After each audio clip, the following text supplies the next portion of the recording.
लोकयन्ति यं श्यामसुन्दरमचिन्त्य गुणस्वरूपम् गोविन्दमादिपुरुषं तमहं भजामि।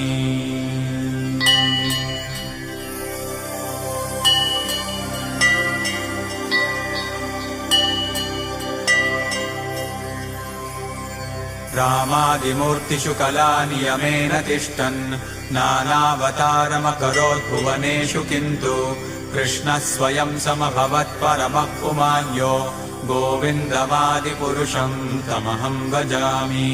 यस्य प्रभा प्रभवतो जगदण्डकोटिकोटिष्वशेषवसुधादिविभूतिभिन्नम् तद्ब्रह्म निष्कलमनन्तमशेषभूतम् गोविन्दमादिपुरुषं तमहं भजामि।